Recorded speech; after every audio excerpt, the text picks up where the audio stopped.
بسم اللہ الرحمن الرحیم۔ السلام علیکم۔ ایک رات فرعون نے خواب دیکھا کہ دو درخت زمین پر اگے اور وہ بلند سے بلند تر ہوتے چلے گئے، یہاں تک کہ ان کی بلندی عالم بالا تک پہنچی اور عالم تمام ان کے زیر سایہ ہوا۔ فرعون اس عجیب و غریب خواب سے بہت حیران ہوا، چنانچہ صبح اٹھ کر اپنے درباریوں، حکیموں، نجومیوں اور جادوگروں کو بلا کر ان سے اپنا خواب بیان کیا اور کہا کہ مجھ سے اس عجیب خواب کی تعبیر بیان کرو۔ ان سب نے کہا کہ ہمیں تھوڑا وقت دو تاکہ ہم دیکھ سکیں۔ حکمت دانوں نے کہا کہ ہم اس کی تعبیر اپنی کتابوں سے ڈھونڈتے ہیں، اور نجومیوں نے کہا کہ ہم ستاروں کی چال دیکھتے ہیں اور اس خواب کی تعبیر کے بارے حساب لگاتے ہیں، اور جادوگروں نے بھی اپنے علم اور عملیات استعمال کرنے تک کا وقت مانگا۔ چنانچہ سب نے اپنا اپنا حساب کتاب مکمل کرنے کے بعد آپس میں ایک دوسرے سے اصلاح مشورہ کیا، اور پھر ان میں سے ایک آدمی نے یوں بیان کیا کہ فرعون، ہم دیکھتے ہیں کہ بنی اسرائیل کی قوم میں ایک بچہ ایسا پیدا ہوگا جو کہ بڑا ہونے پر تمہاری تمام مملکت خراب کرے گا اور تمہاری بادشاہی کو ختم کرے گا، اور سب لوگ اس کے زیر سایہ ہوں گے۔ ملک و مملکت اور نعمت کل اسی کے ہاتھ میں آئے گی۔ یہ سن کر فرعون بڑا پریشان ہوا اور پوچھا کہ بتاؤ تو وہ بچہ کب پیدا ہوگا؟ وہ بولے، اس 3 رات دن میں باپ کی پشت سے ماں کی رحم میں آئے گا۔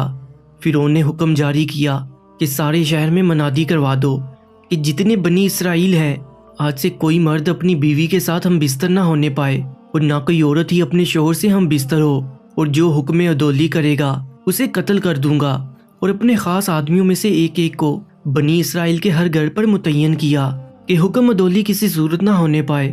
تب فرعون کے ڈر کے مارے کوئی آدمی اپنی بیوی سے مباشرت نہ کرتا، مگر تقدیر الہی کے سامنے کوئی چارہ نہ تھا۔ باوجود اس تنبیہ اور تحدید کے، اس 3 دن کے اندر جو نجومیوں نے کہا تھا وہ بچہ یعنی حضرت موسیٰ علیہ السلام ماں کے شکم میں آئے۔ سبحان اللہ۔ حضرت موسیٰ علیہ السلام کی والدہ جو عمران کی بیوی تھی، وہ بنی اسرائیل کی قوم سے تھیں۔ پہلے ان سے ایک بیٹا جن کا نام ہارون علیہ السلام اور ایک بیٹی جن کا نام مریم علیہ السلام تھا تولد ہوئے تھے۔ عمران فرعون کے ساتھیوں میں سے تھا۔ اس دن فرعون کے محل میں تھا۔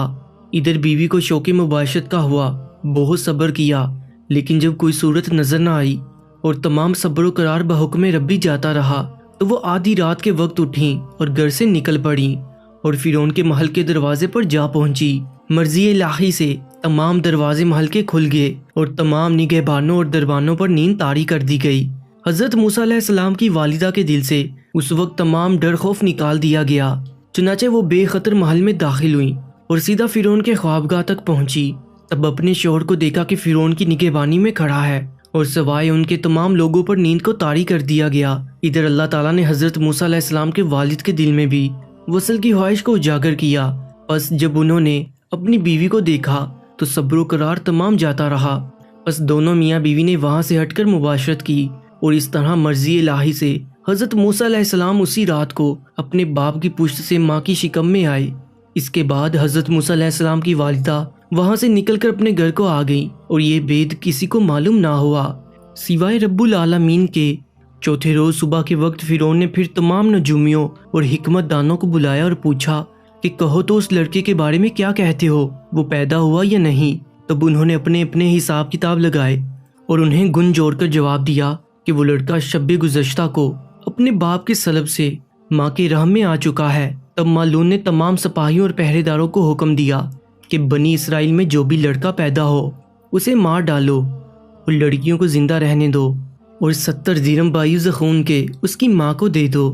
اور پھر ایسا اتفاق ہوا کہ چند روپوں کے لالچ میں ماں باپ اپنے بچوں کو لا کر خود فرعون کے حوالے کرتے اور اس مردود کے حکم پر اسے خود مار ڈالتے۔ اور اس کے علاوہ مالون نے بنی اسرائیل کے ہر گھر میں ایک ایک کتبی کو تعینات کیا ہوا تھا، جو بچے کی پیدائش پر دیکھتے اگر لڑکا ہوتا تو اسے مار ڈالتے، اور اس کے خون کے بدلے ماں باپ کو 70 درہم ادا کرتے، اور اگر لڑکی ہوتی تو اسے زندہ چھوڑ دیتے۔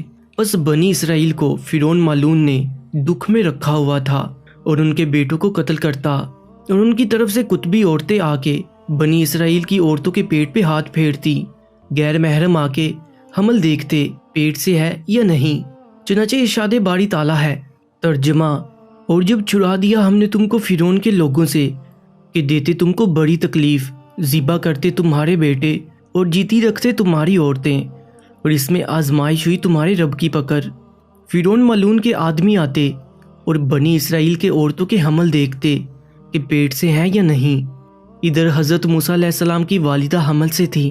ایک دن اتفاق ایسا ہوا کہ وہ روٹی بنا رہی تھی کہ درد زچگی کا اٹھا اور حضرت موسیٰ علیہ السلام تولد ہوئے، مانند آفتاب منور کے کہ ان کے نور سے پورا گھر جگمگا اٹھا، جو کوئی ان کی طرف دیکھتا آنکھیں خیرہ ہو جاتی۔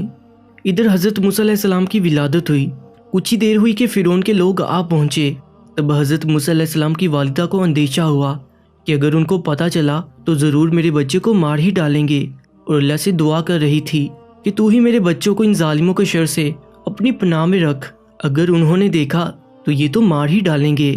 آخر جب کوئی جگہ چھپانے کو نہ ملی تو روٹیاں بنانے کے لیے جو تندور تپایا ہوا تھا، حضرت موسیٰ علیہ السلام کو ایک کپڑے میں لپیٹا اور اس جلتے ہوئے تندور میں ڈال دیا اور اس پر ایک حالی دیگ کو چھوڑ دیا کہ دیکھنے سے یہی گمان ہو کہ کھانا پک رہا ہے۔ اس کے بعد فرعون کے لوگوں نے آ کے عورت کے پیٹ پر ہاتھ پھیرا تو کچھ اثر حمل کا نہ دیکھا اور باقی گھر میں دیکھا، لیکن تندور کو جلتا ہوا دیکھ کر خیال کیا کہ بھلا اس میں کوئی کیسے ہو سکتا ہے، اور واپس چلے گئے۔ جب بنی اسرائیل کے لڑکے قتل کیے جانے لگے تو قطبی فرعون کے پاس پہنچے اور عرض کی کہ بادشاہ، اگر اسی طرح بچے قتل کرتے رہے تو قریب ہے کہ بنی اسرائیل میں لڑکے بالغ ختم ہو جائیں گے، تب ہمارے کام اور خدمت کون کرے گا؟ تب ملعون نے اعلان کیا کہ ایک دن پیدا ہونے والے بچوں کو چھوڑ دو اور دوسرے دن کے قتل کر دو، اور حضرت موسیٰ علیہ السلام کی ولادت اس دن ہوئی جس دن کو چھوڑ دیتے تھے، اور ملعون روز نجومیوں سے اس بابت دریافت کرتا۔ جب حضرت موسیٰ علیہ السلام کی ولادت ہوئی تب انہوں نے بتایا کہ وہ بچہ حفاظت والے دن پیدا ہو چکا ہے۔ تب ملعون نے حکم جاری کیا کہ شہر میں دیکھو اور جس گھر میں نومولود بچہ نظر آئے قتل کر دو۔ بس جب فرعون کے لوگ جناب حضرت موسیٰ علیہ السلام کے گھر پہنچے تو آپ کی والدہ کو ڈر ہوا کہ یہ میرے بچے کو قتل کر دیں گے، تب انہوں نے آپ کو تندور میں ڈال دیا جو اس وقت دہک رہا تھا۔ الغرض جب فرعون کے لوگ دیکھ بھال کر اور گھر میں کسی بچے کو نہ پا کر واپس ہوئے تو حضرت موسیٰ علیہ السلام کی والدہ کو اپنے بچے کا دھیان آیا۔ تب وہ اپنے بچے کے غم میں رونے لگی اور اپنے گال پیٹنے لگی کہ یہ مجھ سے کیا ظلم ہوا، میں نے اپنے بچے کو آگ میں ڈال دیا، اور تندور کی طرف دیکھا تو اس میں دہکتی ہوئی آگ کو دیکھ کر خود سے کہنے لگی کہ ہائے، اب تک تو وہ معصوم جان جل کر بسم ہو چکا ہوگا اور راکھ بھی نہ ہوگی، کاش اس کی کوئی ہڈی ہی مل جاتی کہ اپنے دکھی اور غم زدہ دل کی کچھ تو دوا کرتی۔ اور اس کے بعد تندور پر سے دیگ اتاری کہ شاید جگر گوشے کی کوئی باقیات ہی مل جائیں، اور جب دیگ اٹھائی تو دیکھا کہ بچہ بالکل حفاظت کے ساتھ آگ میں کھیل رہا ہے اور اس کے ہاتھ میں ایک سیب ہے، گو کہ وہ موسم سیبوں کا ہرگز نہ تھا۔ بس یہ دیکھ کر حیران ہوئیں اور اللہ کے حضور سجدہ شکر بجا لائیں۔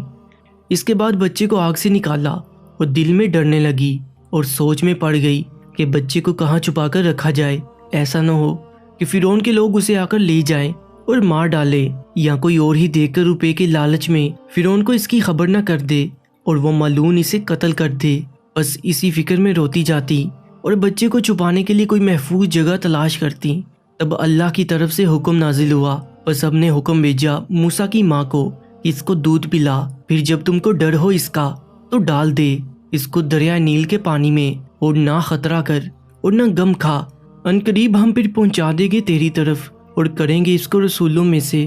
یعنی اللہ تعالیٰ نے حکم دیا کہ موسیٰ علیہ السلام کی ماں غم نہ کر، اسے دودھ پلاؤ، اور اگر تمہیں فرعون کی طرف سے اس کی جان کا خطرہ ہے تو اسے دریائے نیل میں ڈال دو، ہم خود اس کی حفاظت کریں گے اور جلد ہی اسے دوبارہ تمہاری طرف واپس بھیج دیں گے، اور تب تمہیں کوئی خطرہ اس کی جان کی طرف سے نہ ہوگا، کیونکہ یہ ہمارا رسول ہے، اور یہی ہے جو فرعون کی مملکت کو تباہ کرے گا اور بنی اسرائیل کو حفاظت کے ساتھ فرعون کے ظلم سے نکال لے جائے گا۔ بس حضرت موسیٰ علیہ السلام کی والدہ یہ بشارت سن کر بہت خوش ہوئیں اور کسی بڑی کی تلاش میں گھر سے نکلی تاکہ ایک صندوقچہ تیار کروا سکیں جس میں رکھ کے جناب موسیٰ علیہ السلام کو دریائے نیل میں بہا سکتی۔ تبھی حضرت جبرائیل امین علیہ السلام بصورت ایک بڑی کے ان کے سامنے آئے۔ تب انہوں نے پوچھا کہ کیا تم صندوقچہ بنانا جانتے ہو؟ حضرت جبرائیل علیہ السلام نے فرمایا کہ جانتا ہوں۔ بس وہ انہیں اپنے ساتھ گھر لے کر آئیں۔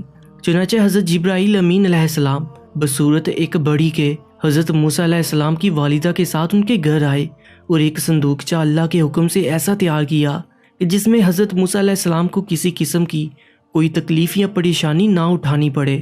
پس حضرت جبرائیل علیہ السلام صندوقچہ تیار کر کے وہاں سے نکلے اور یہ بید سوائے اللہ کے کسی کو معلوم نہ ہوا۔ ایک اور روایت میں بیان کیا گیا ہے کہ جب حضرت موسیٰ علیہ السلام کی والدہ بڑی کو لے کر گھر آئیں تو یہ بات کسی کو معلوم نہ پڑی، مگر ایک ہمسائے نے آپ کو دیکھ لیا۔ پس وہ پیچھے ہوا اور گھر میں ایک بچے کی موجودگی کے بارے جان گیا اور اس راز سے واقف ہو گیا۔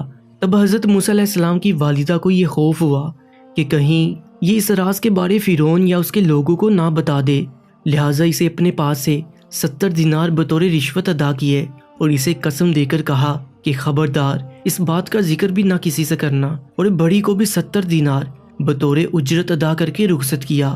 اس ہمسایہ نے بھی بیوی سے 70 دینار لے کر کھا لیے، اور شیطان نے اس کے دل میں خیال پیدا کیا کہ اگر تو اس بارے میں فرعون کو خبر کرے گا تو یقیناً وہ ایک اچھی خبر دینے کے عوض تجھے اور بھی انعام دے گا اور تجھ پر اپنی نعمتوں اور نوازشوں کو بڑھائے گا۔ بس وہ اس نیت سے فرعون کے محل کی طرف چلا کہ اسے لڑکے کے بارے خبر دے اور کچھ انعام حاصل کرے اور فرعون کی خدمت اور نعمت سے سرفرازی حاصل کرے۔ چنانچہ جب فرعون کے پاس پہنچا اور چاہا کہ اسے بتائے، تبھی اللہ نے اس کی زبان بند کر دی اور وہ گونگا ہو گیا، لہٰذا واپس آ گیا۔ جب باہر نکلا تو زبان پھر کھل گئی اور پھر چاہا کہ جا کے بتائے۔ جب فرعون کے سامنے پہنچا تو پھر گونگا ہو گیا، پھر جب باہر آیا تو زبان کھل گئی۔ اسی طرح 7 مرتبہ قصد کیا کہ جا کے بولے اور 7 دفعہ زبان بندی ہوئی۔ تب وہ سمجھ گیا، وہ اس حرکت سے باز آ گیا اور سچے دل سے توبہ کی اور ایمان لایا اور دوبارہ یہ بات کسی سے نہ کہنے کا عہد کیا اور اس پر قائم رہا۔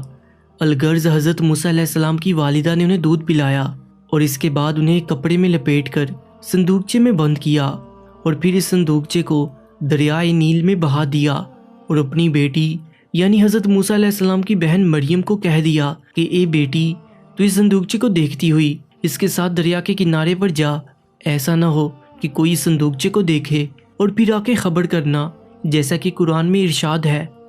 جیسا کہ قرآن پاک میں ارشاد ہے اور کہہ دیا اس کی بہن کو اس کے پیچھے چلی جا۔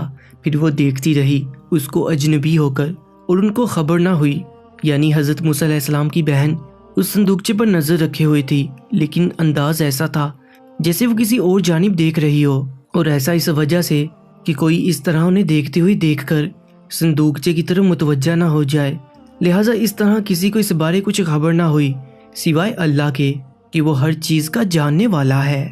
پیارے دوستو، اگر آپ اس واقعہ کو مکمل سننا چاہتے ہیں تو کامنٹ سیکشن میں پارٹ 2 لازمی لکھ دیجیے گا اور اپنی قیمتی رائے کا اظہار بھی کر دیجیے گا، اور اگر ابھی تک آپ نے اس چینل کو سبسکرائب نہیں کیا تو کر لیجیے گا تاکہ ہماری تمام نئی آنے والی ویڈیوز آپ کو سب سے پہلے ملتی رہیں۔ اپنا بہت زیادہ خیال رکھیں، انشاءاللہ ملتے ہیں ایک اور نئی ویڈیو کے ساتھ۔ مجھے دیجیے اجازت، اللہ نگہبان۔